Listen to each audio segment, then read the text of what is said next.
तो hello guys, कैसे हैं आप सभी लोग बढ़िया होंगे, मस्त होंगे। आप सबसे पहले जाके लाइक और सब्सक्राइब जरूर कर देना। अपन चलते हैं अपने एपिसोड 14 की तरफ। मानवमुखी घास। यशवीर अधिक देर तक बेहोश नहीं रहा। बस एक श्वास के बराबर बाद समय बाद ही उसकी आंखें खोल दी। उसके सामने एक नारंगी लौ टिमटिमा रही थी, बिल्कुल दीपक की लौ जैसी। चौंकते हुए भी उसने धैर्य नहीं खोया। वह तुरंत पीछे हट गया। उसे उस लौ से कोई खतरा महसूस नहीं हो रहा था, पर सावधानी में ही बुद्धिमानी है। दुर्भाग्य से खेल पहले ही तय था। धड़ाम जैसे ही वह हिला, लौ फट पड़ी और उसकी आंखों के सामने तेज नारंगी प्रकाश भर गया। वह सीधे उसके चेहरे पर आ गिरी। धत कहने से पहले ही सब हो चुका था, पर आश्चर्य उसे कोई दर्द नहीं हुआ। लौ बस हल्की गुनगुनी थी। जब उसने झाड़ियों की ओर देखा तो दो अजीब घासें अंदर की ओर सरकती दिखाई दी, मानो उनके पैर हों। एक के ताने तने पर घंटी जैसे फूल थे, जो हर हलचल पर मधुर झंकार करते। दूसरी पर लालटेन जैसे फल थे, जिनमें नारंगी लौ जल रही थी। फल के भीतर से झनती रोशनी उन्हें सचमुच जल रही थी, लालटेन जैसा बना रही थी। यह तो झंकार पुष्प और लालटेन घास है। दोनों अजनबी सत्ता तब तक ओझल हो चुकी थी। झंकार पुष्प की घंटियां सुनने वाले को क्षण भर के लिए बेहोश कर देती है। लालटेन घास उस अवसर पर चेहरा पर अग्नि उगलती है, जो हानि रहित थी, पर उनमें काला चूर्ण होता है, जो चेहरा कालिख से भर देता है। यशवीर ने अपनी तलवार में प्रतिबिंब देखा। उसका चेहरा तवे के जैसे काला था। बाल सूखगल मुड़ गए थे। एक दिन तुम्हें पकड़कर सारी घंटियां और लालटेन तोड़ दूंगा, उसने हंसते हुए कसम खाई।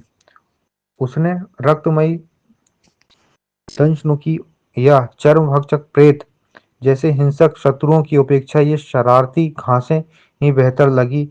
नागमणि सरोवर के पास वह पास की धरा की ओर मुड़ा ताकि चेहरा धो सके। सावधानी से चारों ओर देखा, कोई खतरा नहीं दिखा। जैसे ही वह पानी के पास झुका, अचानक जल में लहर उठी। तल से एक मानवीय चेहरा उभरा। वह धीरे धीरे ऊपर आया और विशाल काले मुंह में बदल गया। सीधे उसके सिर को निगलने के लिए शिश यशवीर की तलवार बिजली की तरह चमकी। उसने उस मुंह को दो भागों में चीर दिया, पर वह मांस नहीं, वह असंख्य जल घासों का समूह था। मानवमुखी घास, लाल वर्ग अजनबी। तभी पानी में घास की धारदार पत्तियां भाले की तरह उस पर बरसीं। उसने शक्तिशाली वार से सब फाड़ डाले, पर जैसे ही उसने जड़ों पर प्रहार किया, उसे लगा मानो रुई के गोले पर वार कर रहा हो। मुश्किल से कुछ पत्तियां ही कटी। घास से उसकी तलवार जकड़ ली और उसे धरा की ओर खींचने लगी। यशवीर पर्वत की तरह अडिग खड़ा रहा। रस्साकशी खेलना मुझे बहुत पसंद है। उसने अपने रक्त में संचित समस्त शक्ति मुक्त की। उनकी नसों में विस्फोट सा हुआ। उसने घास की पकड़कर जोर से खींचा। एक विशाल जल घास का गोला पानी से उछल पड़ा। बीच में जड़ों का गुच्छा था, और उन जड़ों पर एक मानवीय चेहरा। वही उसकी कमजोरी थी।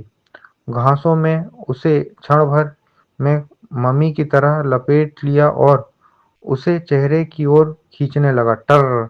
अचानक भीतर से मेढक जैसी प्रचंड ध्वनि गूंजी। जल घासें फूली और फिर फट पड़ी।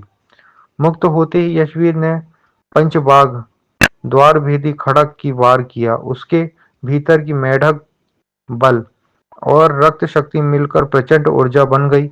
बाघ की गर्जना के साथ वह वार गिरा। मानवमुखी जड़ें बीच से चिर गईं। धड़ाम! जड़ें टुकड़े टुकड़े हो गईं। घासें तुरंत सूखने लगी। यशवीर मुस्कुराया। मेढक बल और बाघ पंच खड़ग का मेल सचमुच विस्फोटक है। अब वह सामान्य प्राण आहन साधक के बराबर था। यदि एक लाल वर्ग अजनबी को अकेले मार सकता तो वह साधारण साधक से कम नहीं। एक ही रात की साधना का परिणाम, जल्द ही मैं विक्रम सिंह के बराबर पहुंच जाऊंगा। एक सच्चाई अचानक झंकार पुष्प और लालटेन घास दूर से झांकती दिखी।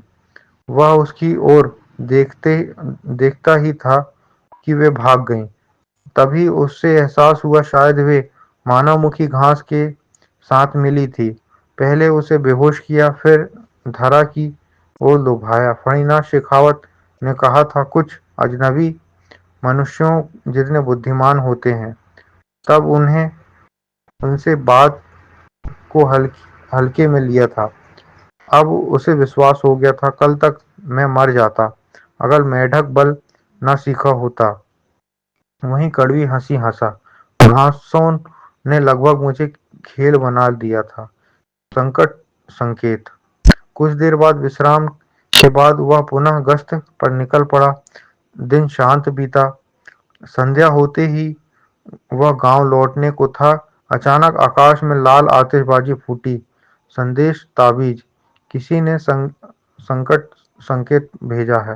ताबीज बहुमूल्य होते हैं, बिना गंभीर खतरे के कोई उपयोग नहीं करता। यशवीर बिना क्षण गंवाए उसी दिशा में दौड़ पड़ा। ठीक है गाइस, इसी के साथ एपिसोड को मैं एंड कर रहा हूँ। कल तक के लिए बाय बाय।